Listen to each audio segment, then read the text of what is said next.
Welcome to Pressure Points. Our topic is what is the impact of the recent changes to the Mac lineup mean for both revenue and profitability? And as of this recording, which is around 2 o'clock Eastern Time, the shares of Apple are down about 0.9%.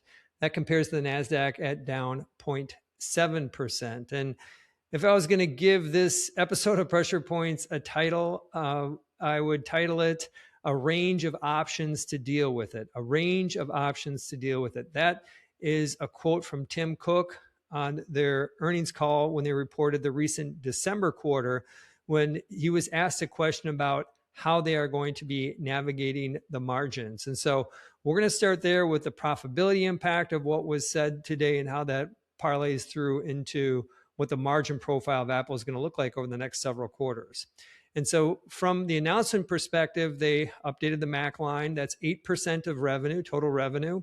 That is growing on average about 4% a year over the past 5 years, but it's boom and bust. Some years up double digits, some years down double digits. It's an unpredictable segment, but in aggregate, it is still a growing business.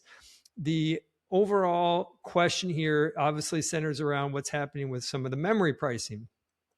On average, they increase the Mac pricing by about 10%. Now, in absolute dollars, if you weight which Mac products are the best selling, that of course being the Air, that has a lower ASP, they had weight what the absolute dollar price increase is, that average is going to be about $125. And so a 10% increase equates to about $125 average increase, which basically means that the average Mac, when you kind of all put it together, is about $1,300, something like that. So what does this impact of this 10% price increase mean for margins? Again, we're talking about 8% of the business here, but I just want to put a finer point on what's going on behind the scenes. Is that the two big levers here within the memory pricing side are unified memory. That's basically the RAM, which is 16 gigs, like for example, in the MacBook Air. And then the SSD, that's just kind of like your hard drive storage kind of a thing. So those two, if you're going to look at a year ago, if you're going to look at the MacBook Air a year ago, those two components would cost about $50. That's about what Apple would pay for those. Now, this is a high margin segment of their business. They'll charge a couple $100 for a step up in memory that might cost them $35. But in total, that was about $50. Today, I estimate that that's probably about $130. And so if we kind of look at that price increase, it's about an $80 price increase year over year. And that also factors in the step up that they've had in the hard drive space on these new models. Like, for example, the entry-level MacBook Air went from 256 to 512. So it kind of factors in that all of them got a step up on that from that basis. But in total, think of this as $50 for memory a year ago for these and call it $130 today.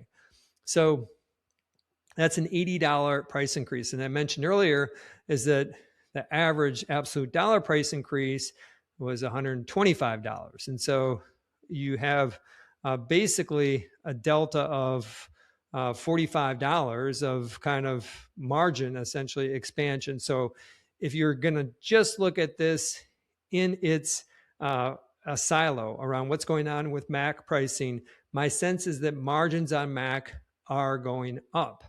Now, you have to look at this in the context of the overall business. And this comes back to Cook's comments about a range of options.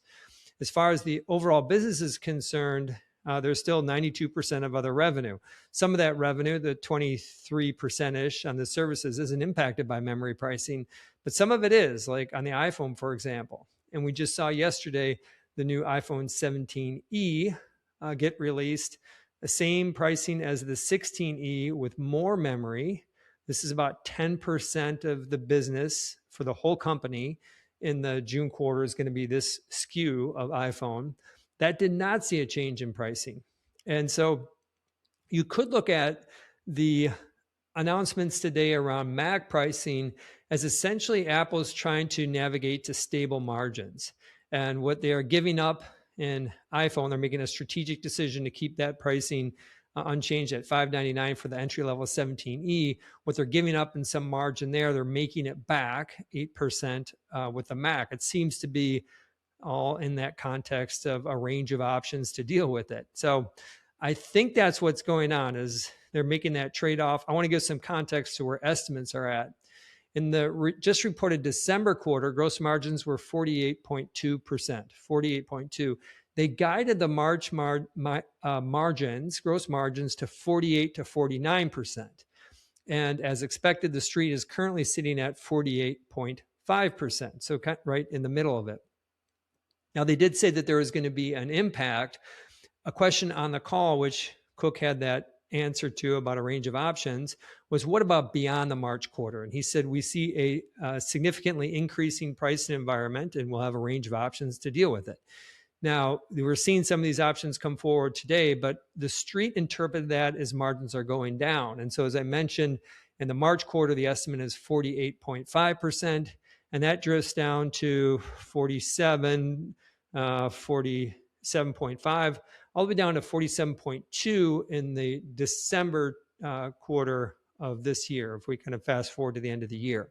So the street is basically expecting a little bit more than a % decline in margins. I think that's probably being overly conservative. Obviously, we don't know what's going to happen with the price environment 6 months. It could double again. For all we know, it could be cut in half. But that's what we're seeing from where expectations are. And my sense is that they're making the right moves to provide some upside to where margins are going to be over the next couple quarters. So we're going to pause the margin conversation, shift over to the revenue impact.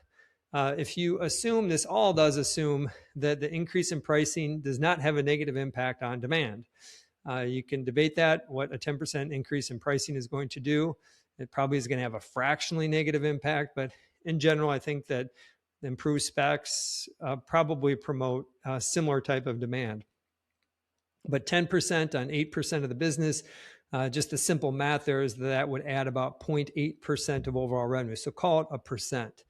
Now, if we go back to what's happened with the street numbers, yesterday when we did our 17E pressure point episode, the street was looking for 7% revenue growth in the June quarter. Now that, as of these announcements, has moved to 8%. So that street's kind of factoring in some of that bump up from the 17E. But this is incremental to that. And so my sense is that they're probably going to give guidance for the June quarter, fast forwarding here to what they're going to say when they report March. The June quarter revenue should be up probably 10% year over year. The street is currently sitting at 8%. Potentially by tomorrow, that number goes to 9% as analysts factor in this conversation here. But overall, there seems to be de-risking, at least where the numbers sit today, what that June revenue commentary is.